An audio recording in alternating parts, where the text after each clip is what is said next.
देखिएगा कि सब क्षेत्रीय पार्टी जो है परिवारवादी पार्टी हो गई। हमको लगता है कि देश में समाजवाद का अंतिम जो धरोहर बचा है वो नीतीश कुमार है। हमको दिखाई नहीं पड़ रहा है। राजनीति में आप 365 दिन क्या करता है वो कोई मायने नहीं रखता है। आदमी सब झेल लेता है। जो चुनाव में धोखा देता है वो कभी किसी का नहीं हो सकता है। न पार्टी का है, न नेता का है, न अपने परिवार का है। पार्टी में रह के अगर कोई पीठ में छुरा भोंके उसको तो कभी माफ नहीं करना चाहिए। आपको नहीं पसंद है आप मत रहिए पार्टी में, आपको नहीं पसंद है आप दूसरा पार्टी चले जाइए। लेकिन चुनाव में जहां नेता का ही स्टेक लगा हुआ है, आज अगर 12 सीट नीतीश कुमार जीते तो सबसे ज्यादा वोट से हम लोग झंझारपुर पार्लियामेंट जीते हैं। 12 सीट में सबसे ज्यादा वोट से हम लोग झंझारपुर पार्लियामेंट जीते। और आज क्या हुआ उसका नतीजा? आज दिल्ली में जो सरकार चल रही है उसमें नीतीश कुमार जदयू की सबसे बड़ी भूमिका है। दिल्ली में सरकार चल रही है। अभी जो पैकेज मिला है देखे ना अखबार में, आई शुरुआत है। अगले 5 साल में बिहार को और मदद मिलेगा। टिकट मांगना, पोस्ट मांगना हम लोग भी मांगते हैं, सबका अधिकार है। लेकिन एक बार जब तय हो जाता है, नेता ने तय कर दिया कि हमारे प्रत्याशी ये होंगे, अब बात छूटता भी नहीं है। कोई ये समझे कि हम पार्टी में दाएं बाएं करके ये कर ले और चुनाव के दिन ये कर ले, कोई बात किसी से छूटता नहीं है। झंझारपुर का चुनाव चैलेंजिंग था। जीते तो जरूर हम लोग बहुत वोट से, लेकिन माहौल खराब करने का पूरा कोशिश किया गया। लेकिन जनता महान होता है, किसी को अपने बारे में कोई कंफ्यूजन नहीं होना चाहिए। भारी नेता है, जनता नेता बनाता है, बिगाड़ता है। आई झंझारपुर चुनाव सबसे बड़ा प्रमाण है। इस चुनाव में जितने भारी नेता थे, ये तो फूले भंडारी जी है, ये तो चुनाव के बीच में ना अध्यक्ष बने, ये चुनाव के बीच में अध्यक्ष बने फूले भंडारी जी। और जिस तरह से संभाले पार्टी को, चुनाव को उस समय में, ये साधारण काम नहीं था। और आज सरकार बनी है केंद्र में, और केंद्र में जो सरकार बनी है तो हम लोग तो बैठते हैं। अब तो मिथिला का भी टाइम आ गया है, ये बता देता हूं काम के मामले में। अब मैं अपने सब साथी से निवेदन करूंगा, अब बिहारे का काज नहीं दिया, ये दिल्ली का भी काम है विकास का, रेलवे से संबंधित काम है विकास का काम, या अन्य काम आपको लगता है इस एरिया के लिए जरूरी है, उस सब भी आप लोग सोचिए कि रेलवे में अन्य जगह और क्या काम हम लोग कर सकते हैं। आज हम लोग इस स्थिति में हैं जो अपने क्षेत्र का बहुत सारा काम वहां पर रास्ता निकाल के करा सकते हैं। तो मैं आपसे एक ही निवेदन करने के लिए आया हूं। हम थोड़ा मीडिया भी देखते हैं और दिल्ली का मीडिया भी देखते हैं।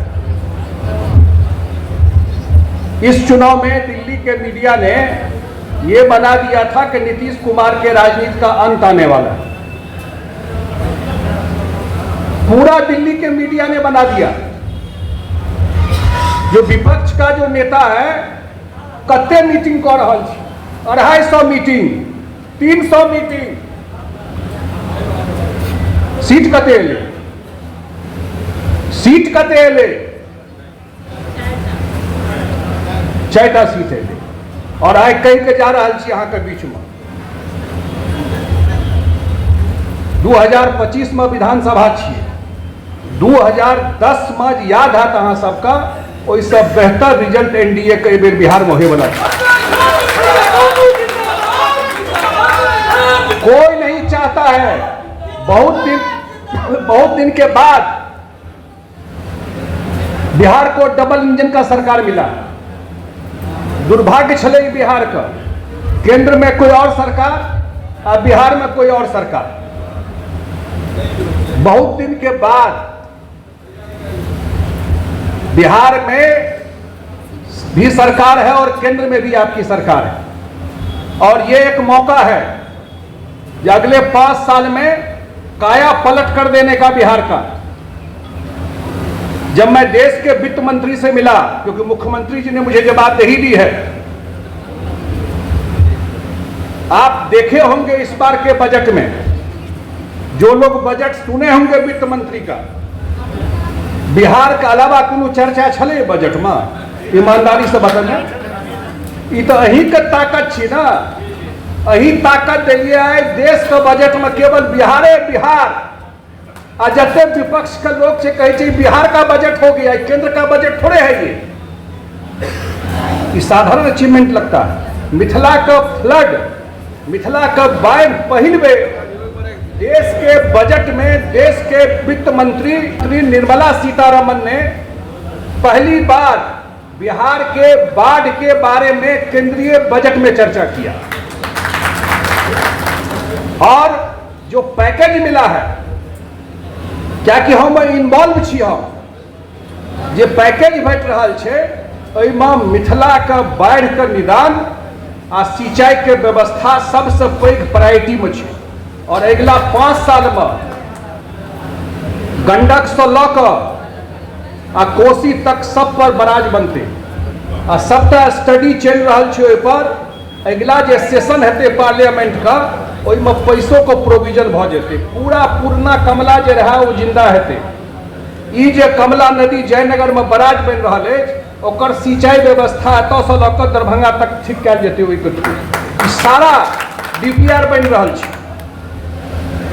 7 तारीख को आदरणीय जेपी नड्डा जी आ रहे हैं एम्स के जमीन का देखने के लिए, जे दरभंगा में बनले। अब मधुबनी से कियो जेबे ओहिठाम, हमरा नहीं लगे 1 घंटा से बेसी लगते, एतऽ से कते का लगे छे दरभंगा एयरपोर्ट जाए में। 1 घंटा में अहाँ पहुँच जेबे दरभंगा एम्स, और 1 अक्टूबर से काज शुरू भ जेते, सब सैंक्शन भ गेले। और जे केंद्र सरकार छे सो एक्सेप्ट कऽ लेलकै कि जमीन ठीक छे, शोभन बना। अब आप बताइए कि जब 2-2.5 साल में एम्स का बिल्डिंग बन के तैयार भ जेते, तो यही पूरा एरिया का दरभंगे शहर के चीज नहीं छियो, वो पूरा मिथिला क्षेत्र का स्वास्थ्य व्यवस्था का कते पैघ काज वो एम्स आ एयरपोर्ट से भ जेते। अगला 5 साल में हम एहि दुआरे कहै छी जे 25 के चुनाव एहि दुआरे जरूरी छे, अपन सरकार रहनाइ जरूरी छे, कियाकि केंद्र में अपन सरकार छे। आ एहि 5 साल में एतऽ इन्वेस्टमेंट उद्योग सब काज हेबाक छै। अहाँ के बेसी मुखर आवाज अछि केंद्र में एखन बात रखे के लिए, यह मौका छे। एहि मौका में बहुत सारा काज मिथिला के भ जेतै।